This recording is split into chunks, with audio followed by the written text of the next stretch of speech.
Russia has basically been a smuggling hub for as long as it's essentially been an independent state. But now what we're actually seeing is, because of the invasion of Ukraine and the imposition of sanctions on Russia, that there's a whole new type of basically sanctions-busting smuggling.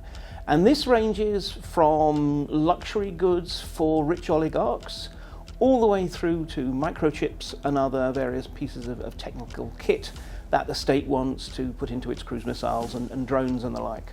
And the point is that not only can you get a lot of money for these, but especially if it's something that the state wants, it's then willing to turn a blind eye to your criminality. So in effect, there's a deal that is made with the Kremlin.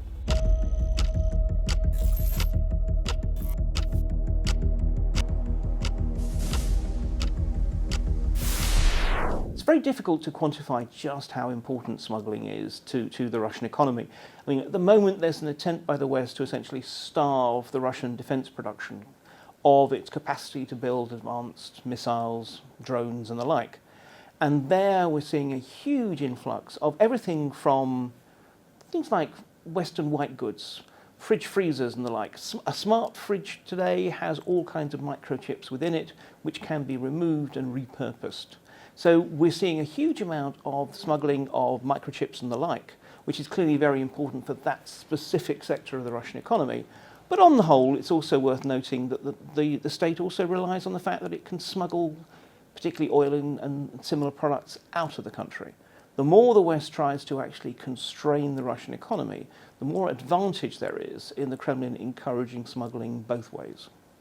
There's been an absolutely dramatic change in the relationship between Russian and Ukrainian organised crime. Up to the invasion, frankly, there was just too much money in cooperation. And so we saw almost seamless connections between Ukrainian and Russian-based gangsters. You saw massive flows of, for example, heroin from Afghanistan being trafficked into Europe via Ukraine, thanks to these alliances. Now, the war has changed all that. In part, just simply for the physical dislocation of the fact that there's now fighting, which is obviously closes routes and such like. But much more than that, it's now become far too problematic for Ukrainian gangsters to deal with Russians in the main. In some cases, this is actually out of patriotism, a sense that, no, we will not assist our enemies. But it's also about pragmatism.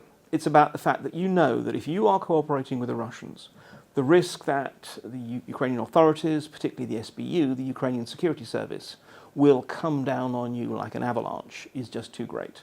A criminal relationship that frankly had developed over 30 years has, not entirely, but to a large extent broken. Ever since Yevgeny Prigozhin's mutiny and then his quote-unquote mysterious death, it's clear that the Russian state really wants two different, and I would say frankly, antagonistic things from Wagner. It still wants to see Wagner operating in Africa. It sees Wagner as actually having been a very useful instrument of power projection for the Kremlin in that particular environment. On the other hand, it certainly does not want Wagner to remain anything like as powerful and autonomous as it was under Prigozhin. And so what we're actually seeing is inside Russia and Ukraine, Wagner is essentially being house-trained. Many of its fighters have frankly been recruited by other agencies, largely controlled by the Ministry of Defense. Wagner itself has now been subordinated to the National Guard. But generally speaking, it's clear that there is no more room for the kind of powerful, freewheeling mercenary army that Prigozhin had built. At the same time, it's still meant to do its old job in Africa.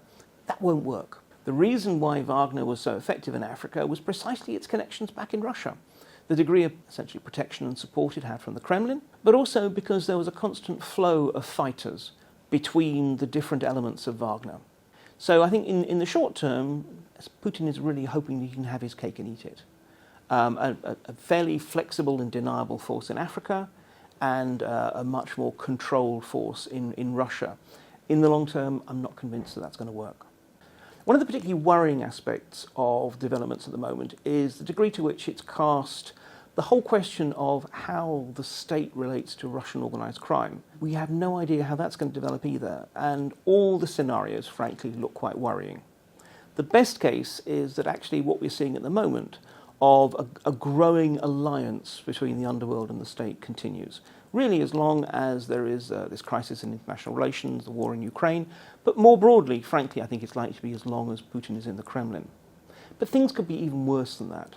You know, one model would be what we saw in North Korea, that actually this relationship between state and underworld becomes so important that the state at some point decides to, in effect, nationalize organized crime.